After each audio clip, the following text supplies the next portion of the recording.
What is your leadership style as a president of the student body? I think so.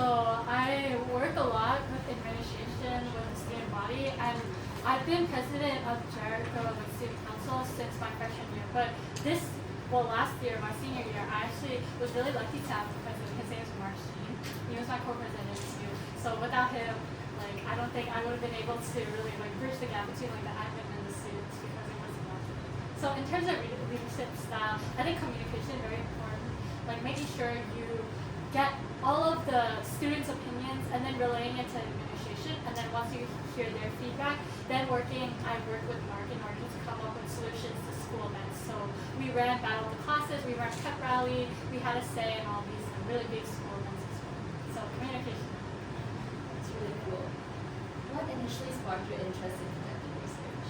I think that for me, it was during the COVID pandemic. I saw a spike in suicide rates, especially all the headlines were suddenly a bunch of people my age, adolescents, were dying by suicide, and a lot of suicide ideation was up as well. And it wasn't just in general, also people I knew personally were confiding in me in regards to interpersonal struggles and mental health issues, so I really wanted to go into this field. When you're finding research topics and mentors, was there any collaboration that Oh yeah, all the time.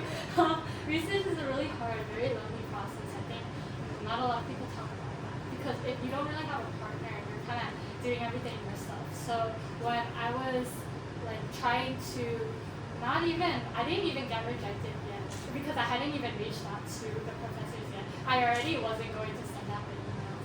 So already then I was struggling. But then I was really lucky because I had my family, especially my dad, who was you have to send the email because they didn't reject me yet. So I was like, oh yeah. Also, what were your biggest challenges during your research? Oh, I had a lot of challenges. I think for my research, because it was with human brain tissue, the tissue is perishable, so it's one-time use. So a lot of months of planning out the methodology, making sure it's very rigorous, and also during the experimentation, my immunoassay was 8 hours, more than 8 hours long. So I had to prep for it. In order to even order that kit, I had to put in a lot of time in order to email a bunch of companies to make sure that the kit was as sensitive as possible for their research tissue. And then doing the experiment, hunching over and keeping a still hand. I have back issues from just hunching over and making sure that it doesn't break because the tissue itself is very fragile. So that was kind of hard to overcome. Yeah.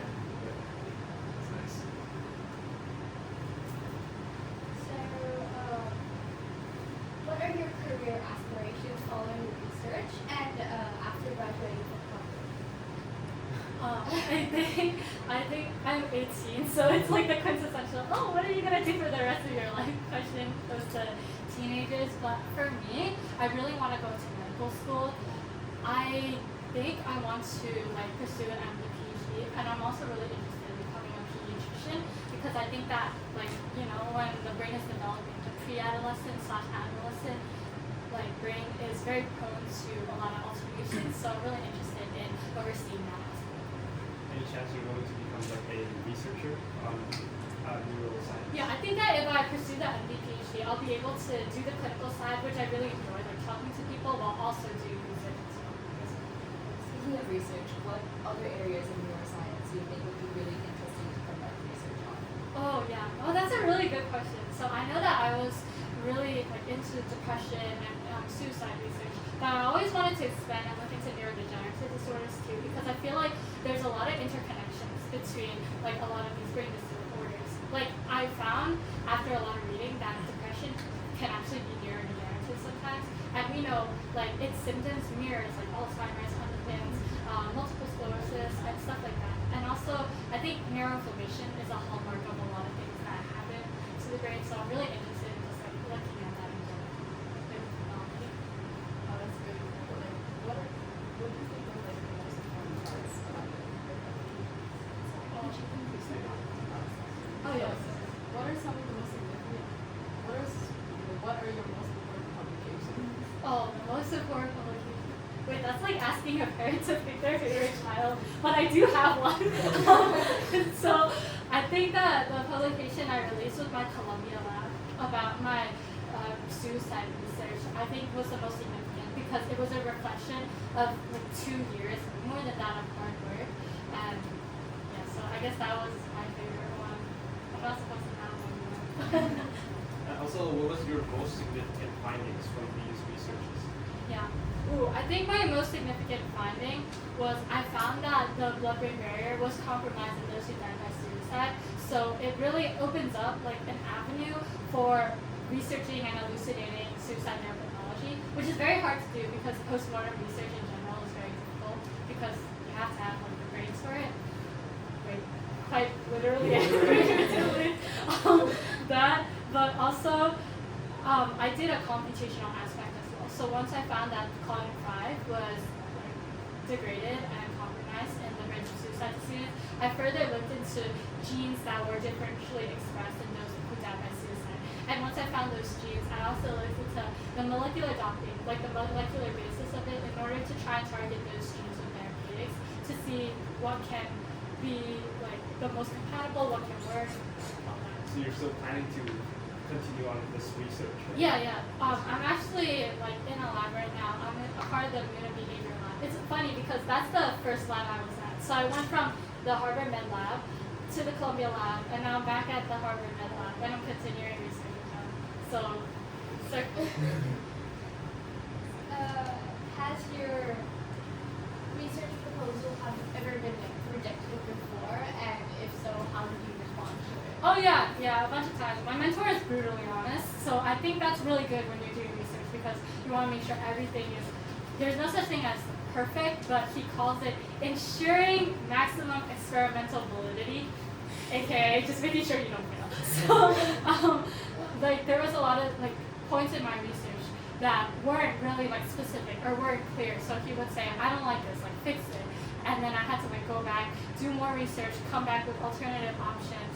Because something that I really underestimated was the amount of time it took to plan like the kits. Because everyone always talks about research taking a long time. I don't know why. To me, I thought the experiments itself were long, which they were long. Like I had lasting back problems from them, but it's more so the planning to like get the equipment, and you have to obtain like quotes, which are like a fancy way of saying like permission to buy the product from the lab, and that also costs a lot of money. And you don't want to waste the lab's resources, so you want to make sure the stuff you're purchasing is like good. And how has this research experience added to your skill set?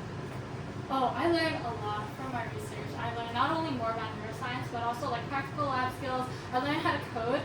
I came into research not knowing how to code at all. I still like don't really know how to code. I've been faking it. So I've been going on like Stack Overflow, GitHub, stuff like that, and then like just spending hours on there in order to like try and fix my code errors and stuff like that. And along the way, I actually did learn stuff. So I have now notes on that. And I think most importantly, I like learned a lot of patience because prior to coming to research, and even now, I would like really rush into things because I wanted to see the results. I was a very result-orientated like person because I wanted to see it work out and see what the answer was. But I learned to be patient because it takes a lot of time to implement. And I think that's the main takeaway. Like, what advice would you give to students who are interested in neuroscience? Yeah, so advice I would give to students interested in neuroscience and mental health would be, like what I mentioned before. I know I sound like a broken record, but like read a lot to see what specifically you're interested in. Make sure that topic you're researching is something you're truly passionate about. You don't want to spend a lot of time because you're going to be spending a lot of time in the lab researching. You want to make sure you're doing something you really like, not something like random that you just got tagged on by a mentor.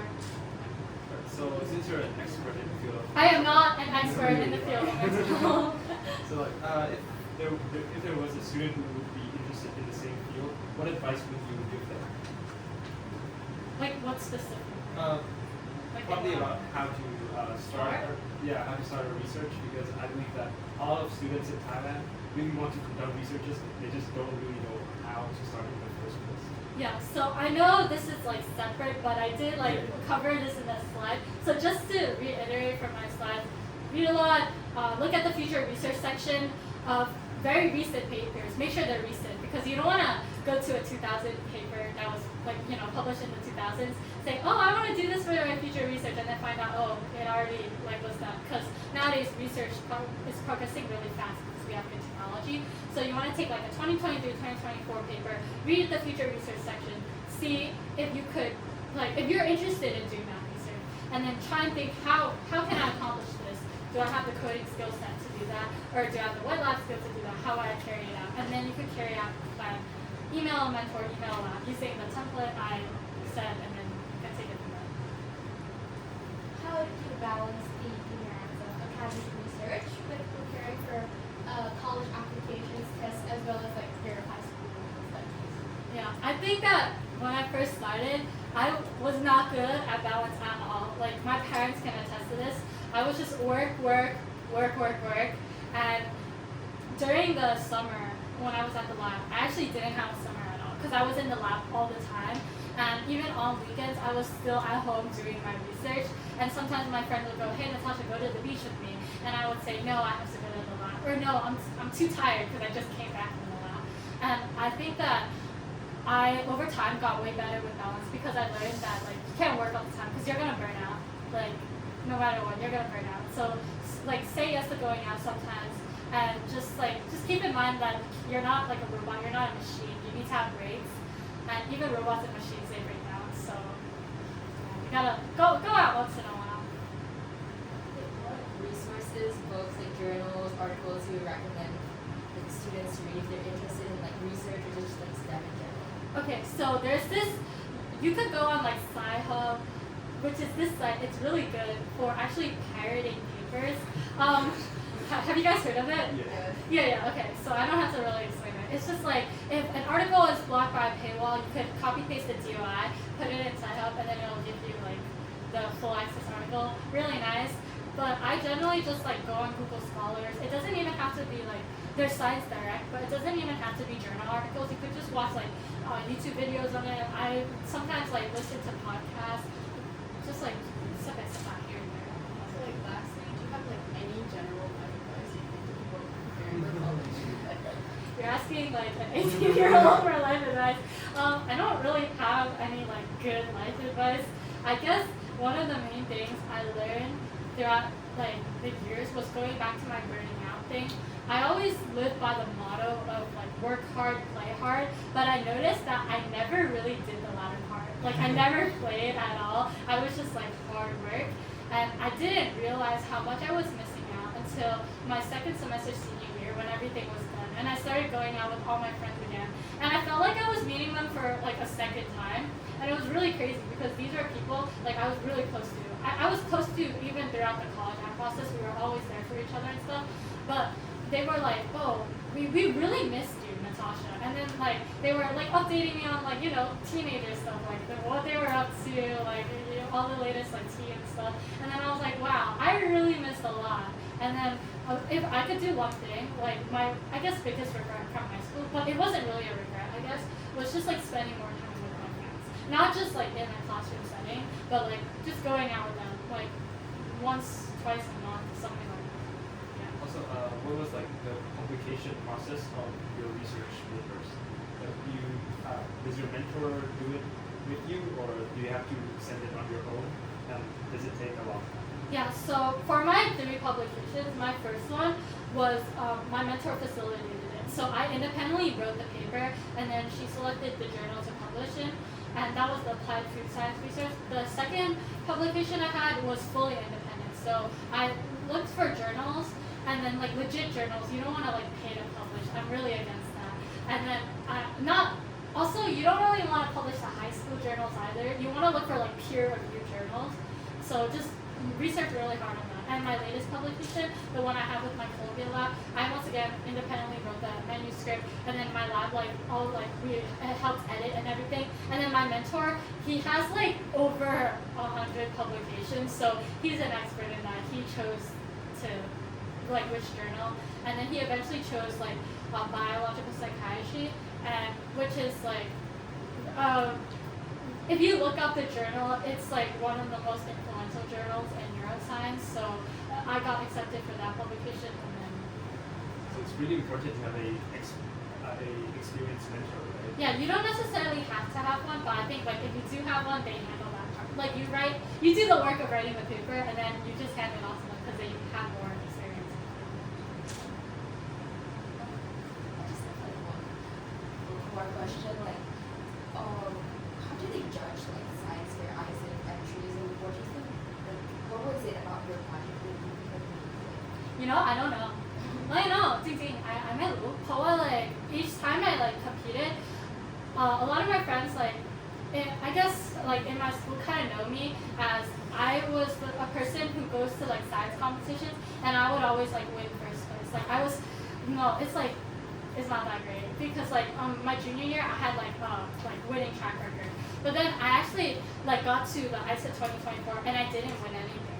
So I like obviously I'm not mad about it because there are so many other more like deserving projects, right? That I did the same thing I did for ISEF 23 and ISEF 24.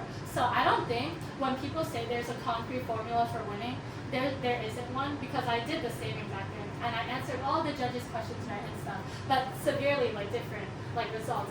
For like ISEF 23, I won like the top award, I won first place, and then for ISEF 24, I didn't get anything. So I can't really like give you a concrete plan, but I guess from my experience, I always make sure to stick to the science because you know it's a science research fair, but also you want to show like yourself as a person, like show you're really passionate about it. That's why when I said you want to research something you're passionate about, you can't really fake authenticity unless you're a really good actor, which I'm not, and all my friends know I am like a horrible liar and everything. So you can't like you make sure you show your passion for the subject, but you also want to make sure to show what you specifically did to contribute to the project. Because unfortunately, like this is like real world. There are people who like don't really do the research project themselves, so they're not really gonna know what they're talking about. But I did every part of the research myself. Like I did the assays myself, I did the planning myself, so I was able to explain to the judge whenever they ask hard questions like, oh, why this specific ELISA? Like why not something else? Or what would happen if I replaced, like if I reversed these two steps? Or what would happen if I like stain this antibody with a like I think they asked like goat antibody instead of rabbit. Like what would happen? And normally if you didn't do it, you'd be like, man, what is the difference between goat and rabbit antibody, right? But like I did it, so I knew, so I was able to answer them. So that's how you like get the gotcha questions. Yeah. คำถามอะไรไหมคะ